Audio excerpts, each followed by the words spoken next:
शुरुआत इस वक्त की सबसे बड़ी खबर के साथ कर रहे हैं। इजराइल ईरान युद्ध से जुड़ी हुई ये बड़ी खबर है। चीन, पाकिस्तान और रूस की ओर से बिना शर्त सीजफायर संयुक्त राष्ट्र सुरक्षा परिषद में यह प्रस्ताव रखा गया है। इजराइल और ईरान की जंग लगातार भीषण होती चली जा रही है और अब चीन, रूस, पाकिस्तान की ओर से बिना शर्त सीजफायर की मांग की गई है। संयुक्त राष्ट्र सुरक्षा परिषद में इसे लेकर प्रस्ताव रखा गया है कि बिना किसी शर्त के सीजफायर हो जाना चाहिए। जिस तरीके के हालात देखे जा रहे हैं, इजराइल ईरान दोनों ही आक्रामक हैं। आक्रामकता बढ़ती जा रही है। अमेरिका की एंट्री के बाद में ये युद्ध और भी ज्यादा भीषण रूप ले चुका है। लेकिन इस जंग के बीच में चीन, रूस और पाकिस्तान की तरफ से बिना शर्त सीजफायर की मांग यहां की गई है। संयुक्त राष्ट्र सुरक्षा परिषद में सीजफायर की मांग को लेकर यह प्रस्ताव रखा गया है कि अब जल्द से जल्द दोनों ही देशों के बीच में सीजफायर हो जाना चाहिए, क्योंकि ये युद्ध आगे जाकर और भी ज्यादा आक्रामक रूप ले सकता है। जिस तरीके की स्थिति यहां देखी जा रही है, बार बार यही कहा जा रहा है कि बातचीत के जरिए या कूटनीतिक रास्ता निकाला जाए। तो बड़ी खबर आपको हम लगातार बता रहे हैं, चीन, रूस, पाकिस्तान ने बिना शर्त सीजफायर की मांग कर दी है, क्योंकि दोनों ही तरफ से भीषण हमले लगातार जारी हैं।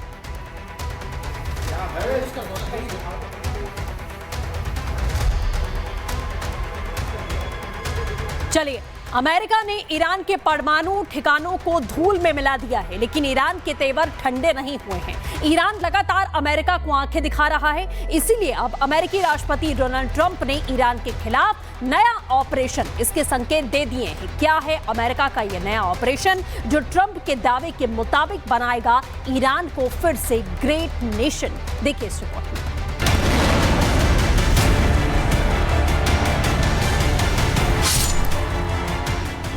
ईरान पर तिरछी निगाह टिकाए अमेरिकी राष्ट्रपति ट्रंप के गुस्से को ईरान ने और भड़का दिया। ऑपरेशन हैमर के बाद जिस तरह से ईरान ने अमेरिका को तेवर दिखाए, उससे भड़के ट्रंप अब ईरान में ऑपरेशन तख्ता पलट को अंजाम दे सकते हैं और उन्होंने बाकायदा सोशल मीडिया के जरिए इसके संकेत भी दे दिए। ट्रंप ने लिखा है, शासन परिवर्तन शब्द का प्रयोग करना राजनीतिक रूप से सही नहीं है, लेकिन यदि वर्तमान ईरानी शासन ईरान को फिर से महान बनाने में असमर्थ है, तो शासन परिवर्तन क्यों नहीं होगा? Make Iran great again. दरअसल ईरान के परमाणु ठिकानों को तबाह करने के बाद अमेरिकी राष्ट्रपति ट्रंप ने ईरान को चेतावनी देते हुए कहा था कि ईरान को शांति का रास्ता चुन लेना चाहिए, वरना अंजाम और भयानक होंगे। लेकिन तिलमिलाए ईरान ने सीधे अमेरिका को पलटवार की धमकी दे डाली, जिसने ट्रंप का गुस्सा और भड़का दिया है। और बताया जा रहा है कि इसी के चलते अब ट्रंप ईरान में तख्ता पलट के मिशन में जुट गए। हालांकि इस खतरे का आभास ईरान के सुप्रीम लीडर खामेनेई को भी है। खामेनेई ने भी एक बार फिर अपना ठिकाना बदल लिया है। बताया जा रहा है कि उनके लोकेशन को लेकर राष्ट्रपति ट्रंप की टिप्पणी के बाद अब उन्होंने एक ऐसे बंकर में शरण ली है जहां किसी तरह के इलेक्ट्रॉनिक उपकरणों के इस्तेमाल की इजाजत नहीं है। रिपोर्ट के मुताबिक खामेनेई वहीं से अपने करीबी सलाहकारों के जरिए ईरानी सेना को कमांड दे रहे हैं। वहीं अमेरिका को जवाब देने की तैयारी में जुटे ईरान ने दावा किया है कि ईरानी रेवोल्यूशनरी गार्ड और नौसेना ने तेहरान से लेकर अरब खाड़ी तक मोर्चा संभाल रखा है और वो अमेरिकी युद्धपोतों पर पलटवार करने के लिए अंतिम आदेश का इंतजार कर रहे हैं। लेकिन विशेषज्ञों की माने तो ईरान फिलहाल अमेरिका पर हमला करने के बाद खतरों का आकलन कर रहा है। मुझे नहीं लग रहा कि अपनी इतनी कमजोर हुई स्थिति में ईरान कुछ खास कर पाएगा, और अगर करेगा तो उसको बहुत कुछ अमेरिका की पूरी ताकत उस पर लग जाएगी।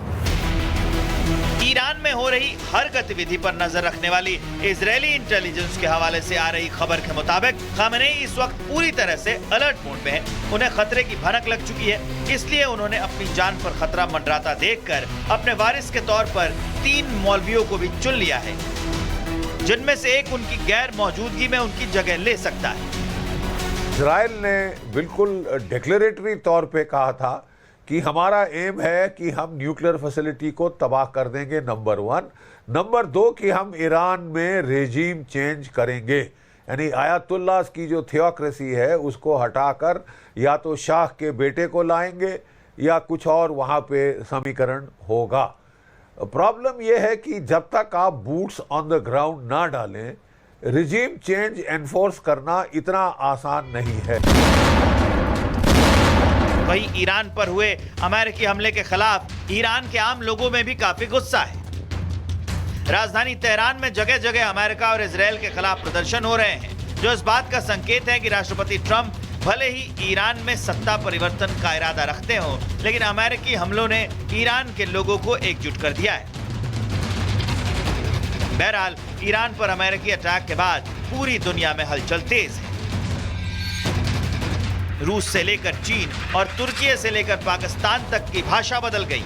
ऐसे में तेजी से बदलते घटनाक्रम के बीच राष्ट्रपति ट्रंप ईरान में खामेनेई का तख्ता पलट कैसे करेंगे, इस पर पूरी दुनिया की निगाह टिकी हुई है। Bureau report, Republic Bharat.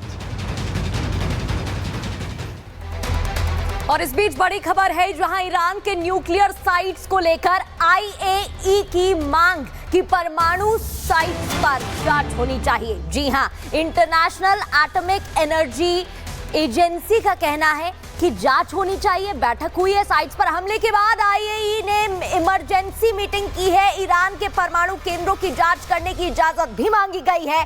Sites पर हमले के बाद आईएई ने इमरजेंसी बैठक की है। तो इस बैठक में बातचीत होगी, क्योंकि लगातार परमाणु साइट्स को लेकर, तो साइट्स पर हमले के बाद आईएई ने इमरजेंसी बैठक की। ईरान के परमाणु केंद्रों की जांच करने की इजाजत मांगी गई है। ईरान की न्यूक्लियर साइट्स को लेकर आईएई की ये मांग।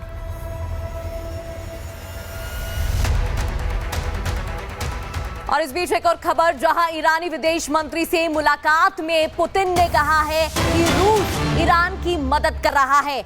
ये बड़ी खबर आपको बता दें, मुलाकात के बाद कहा गया है कि रूस ईरान की मदद कर रहा है। रूसी राष्ट्रपति ने खामेनेई को शुभकामनाएं भी दी हैं। तो उन्होंने कहा, all the best supreme leader Khamenei. ईरानी विदेश मंत्री से मुलाकात में पुतिन ने यह बयान दिया है। व्लादिमीर पुतिन ने ये बातचीत में कहा है। वहीं फोर्डो, नतांज और इस्फहान परमाणु ठिकानों को तबाह करने के बाद अमेरिकी राष्ट्रपति ट्रंप ने ईरान को घुटने टेकने की आखिरी वार्निंग दी है। लेकिन तिलमिलाया ईरान अमेरिका से बदला लेने की धमकी दे रहा है। लेकिन क्या मौजूदा चुनौतियों के बीच क्या ईरान अमेरिका से लोहा लेने के हालात में है? क्या खामेनेई अमेरिका से युद्ध करने का जोखिम उठा सकते हैं? खामेनेई के पास क्या विकल्प बचे हैं? इस रिपोर्ट में आपको दिखाते हैं।